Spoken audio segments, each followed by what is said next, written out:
Welcome back to part 2 of my top 10 OpenBOR beat-em-ups. I'm so glad you guys could make it.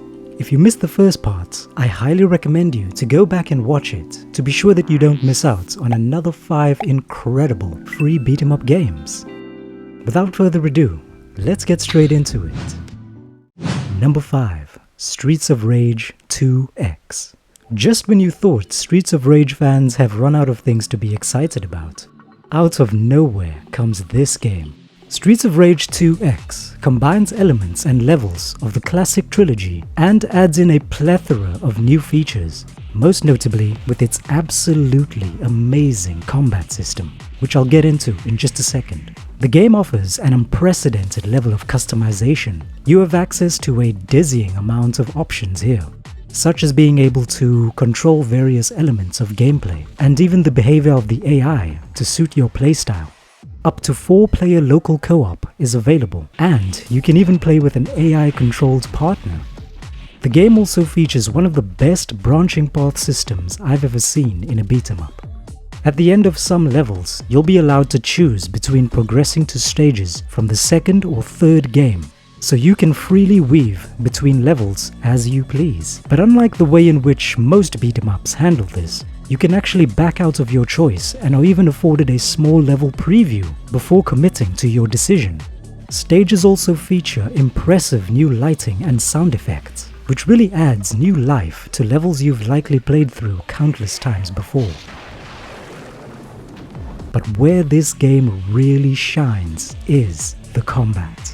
At first, it will just seem like the game speed has been increased, but then when you start trying to buffer attacks, you'll notice that it's possible to super cancel into other moves using launches, dash attacks, and specials to link together destructive juggling combo strings that are really only limited by your creativity.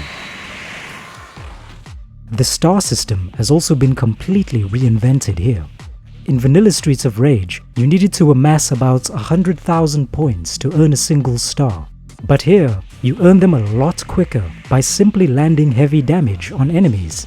These stars can then be spent on the regular upgraded dash attacks, or you can hold on to them until you've earned all 3 to unleash devastating super attacks, capable of obliterating anything unlucky enough to be on the receiving end. Like traditional beat-em-ups, you also have access to special moves which drain your life, so how far you are willing to go to dish out the damage is up to you. Health taken by HP draining special attacks will slowly regenerate though, so the player isn't punished for being creative, only for being reckless. If you watch the first part of this top 10 countdown, you know that I also appreciate when these games give you good defensive tools as well. And this is where the game shows just how technical it can be. You can block, dodge, tech throws, use air recoveries, and even break an enemy's combo using counterattacks. Did I say enemy combos? Yes, I did. The AI in this game has also been revamped, and they too have access to all the new moves you do, are a lot more aggressive, and can take much more of a beating than you remember. Especially the bosses. In fact, it's not uncommon for bosses to hit you with super moves right at the beginning of fights. Some will even hit you with specials that can easily one-shot you if you aren't careful. This isn't the Streets of Rage that you remember, so you're really going to have to adapt if you want to have any hope of making progress. Or you can just cripple the AI using the extra options and play the game on easy mode like the filthy casual you are. I'm just kidding, guys. I'm just kidding. Seriously though, the game gives you all the tools you need to make it as crushingly difficult or as easy as you prefer. This really is a shockingly excellent game, with unlockable characters, 3 game modes, a wide array of options to customize your experience, a technical and innovative combat system that pushes the Streets of Rage formula to its limits, which might seem like a lot to take in at first, but after a few levels, you'll be wondering where this game has been all your life. Damn. son. Number 4. Night Slasher's Rebalance X. 3 months ago, the world was beset by an evil curse that sees grotesque beasts and the undead roaming the globe, pushing mankind to the brink. It's up to the world's bravest souls to uncover the mystery surrounding this tragedy and put an end to this living nightmare, once and for all. Now here's a sentence you probably never thought you'd hear anybody say. Night Slasher's Rebalance X is a survival horror beat-em-up. And as its name suggests, this is another exquisite revision by fans of a cult classic. The game features many welcome refinements and additions to the original Night Slashers, particularly with its one-of-a-kind control scheme. Each character has their own set of skills, special moves and attributes, but much more than this, their own unique play styles. Some characters can inflict more damage and use weapons, but are a lot slower, while others have better special techniques and greater speed, but cannot make use of weapons, which means that you'll really need to put a lot more thought into the characters you use, as the game does not hold your hand at all.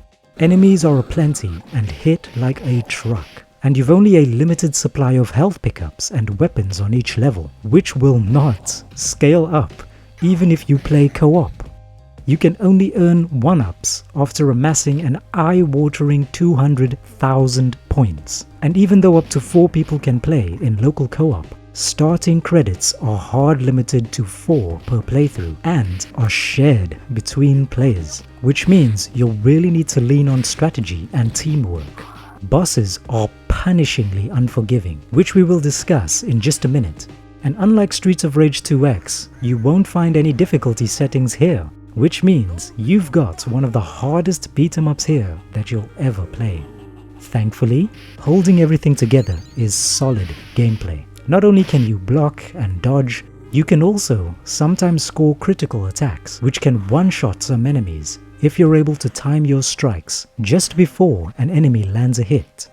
So, the better your execution, the better you'll be able to stop enemies dead in their tracks.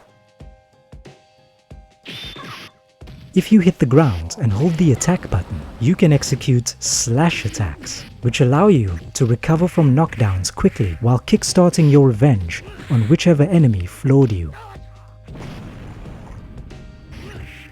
Holding block and direction will also allow you to execute charge attacks that have greater reach and cause greater damage than standard attacks. And for the first time in any of the games I've talked about thus far, you also have a handy moves list you can consult at any time during gameplay with a simple press of a button.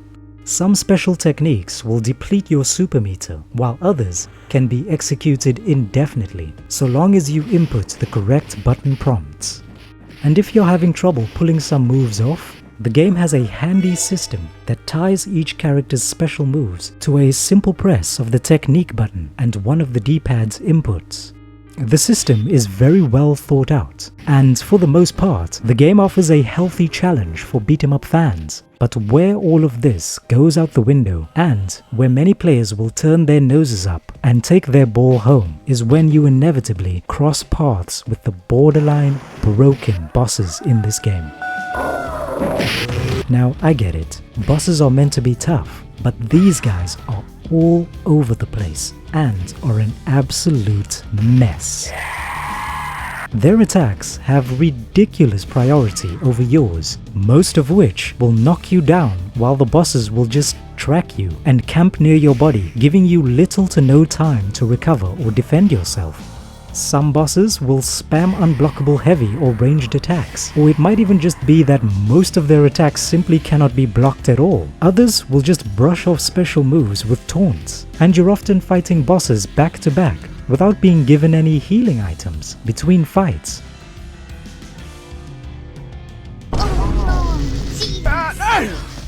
You think you can beat me? Or some bosses are just outright 2-on-1 fights, and at their worst, they will just stun lock you into infinite combos.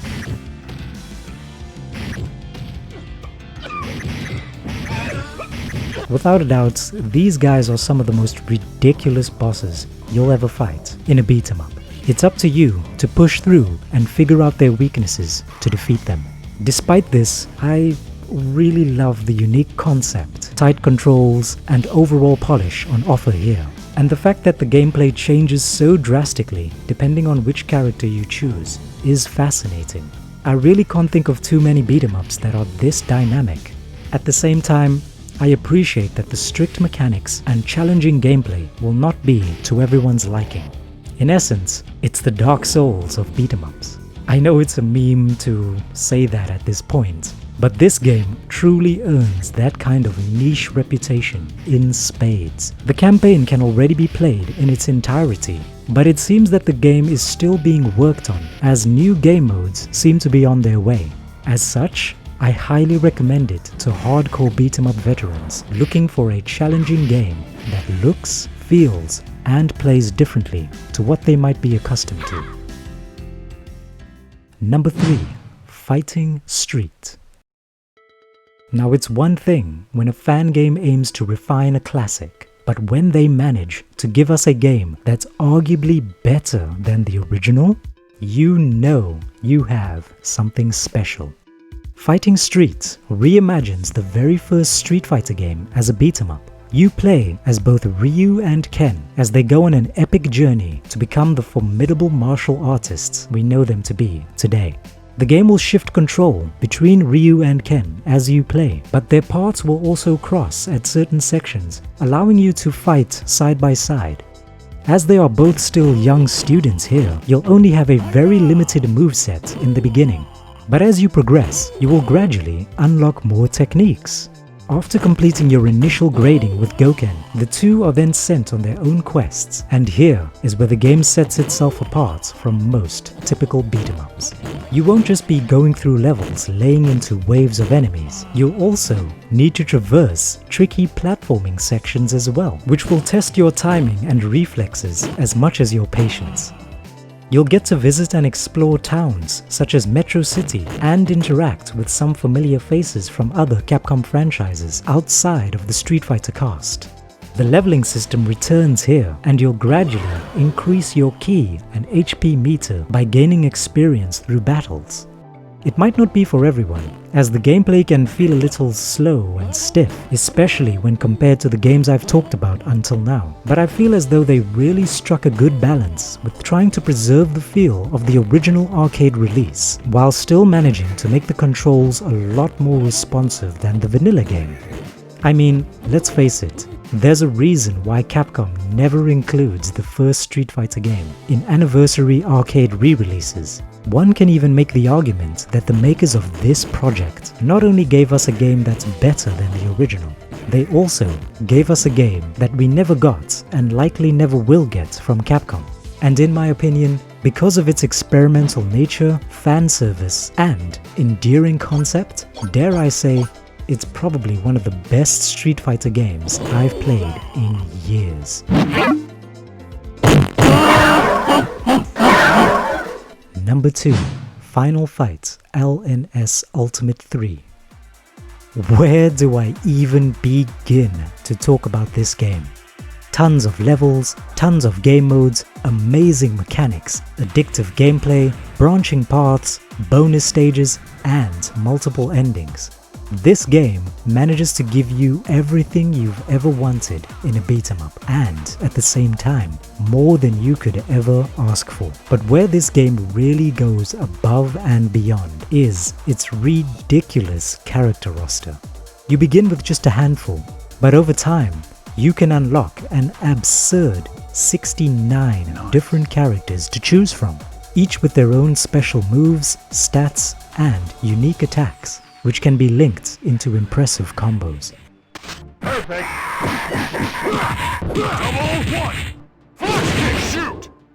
Double two. The game features the leveling up system from some of the previous games I've mentioned, and actually improves upon it slightly.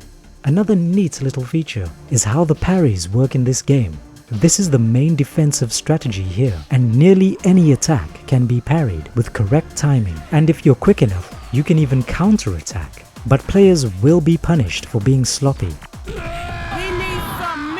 The game forgoes any traditional block in favor of this system.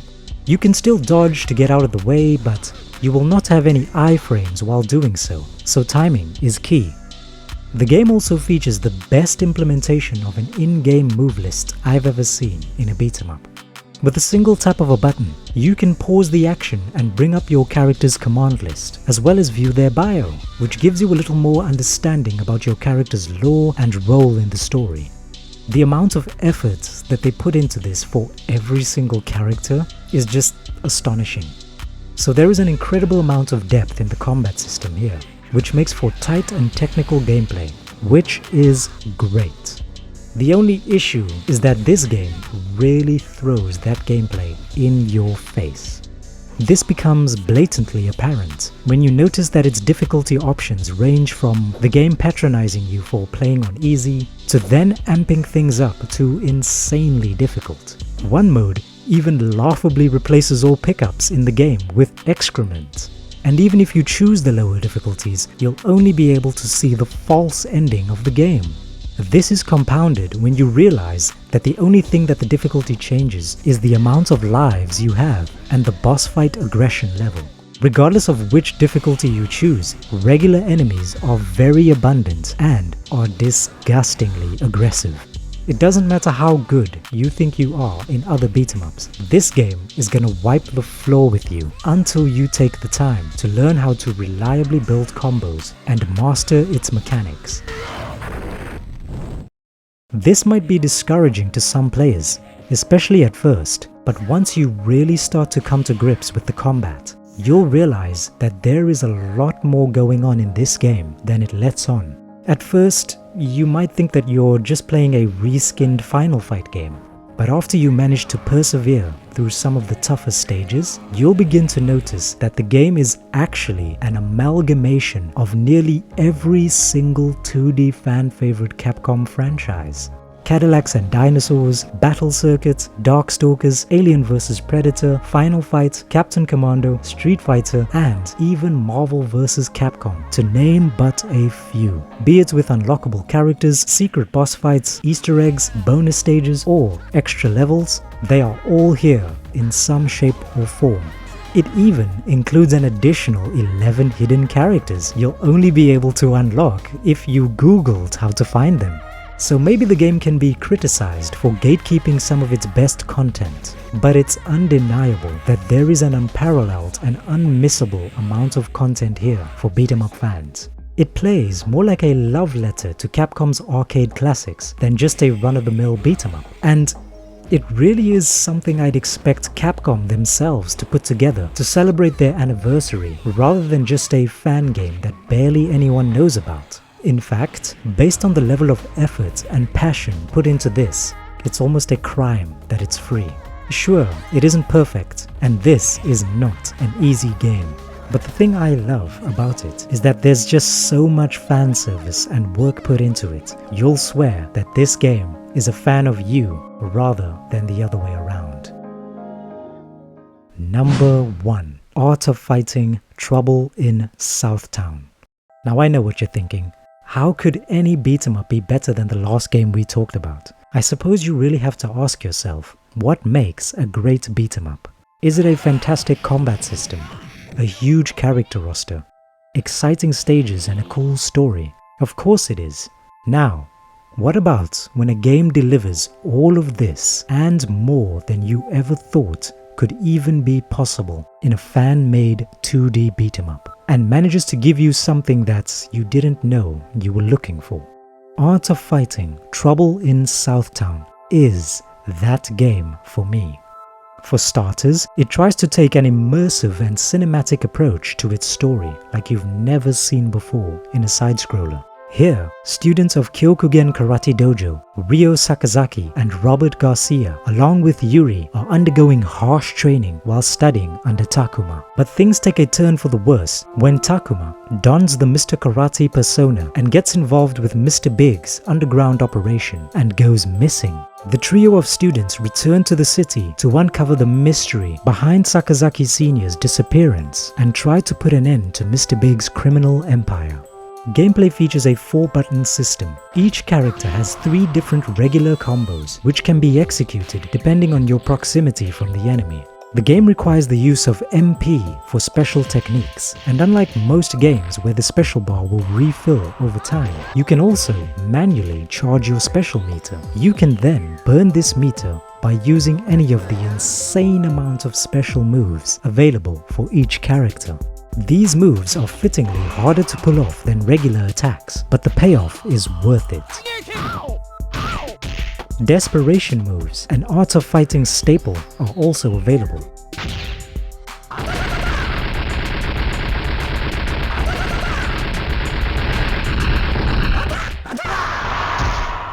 You can also execute brutal death blows, which take a long time to charge, but if you can pull them off, will outright KO opponents in a single hit.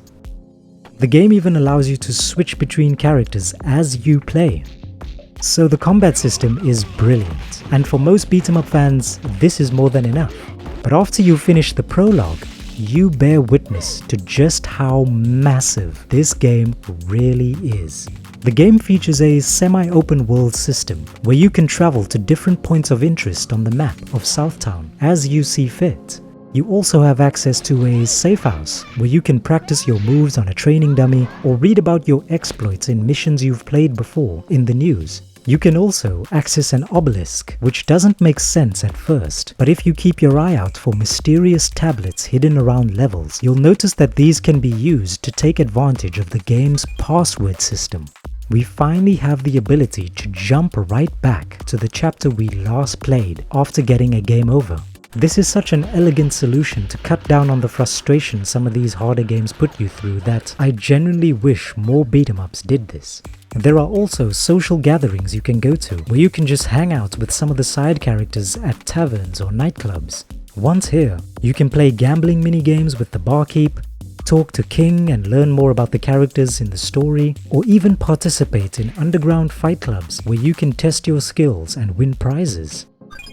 You can also work out at the gym, chase the monkey, play Test Your Might minigames to earn rewards, and take some time away to do some other cultural bonus stages.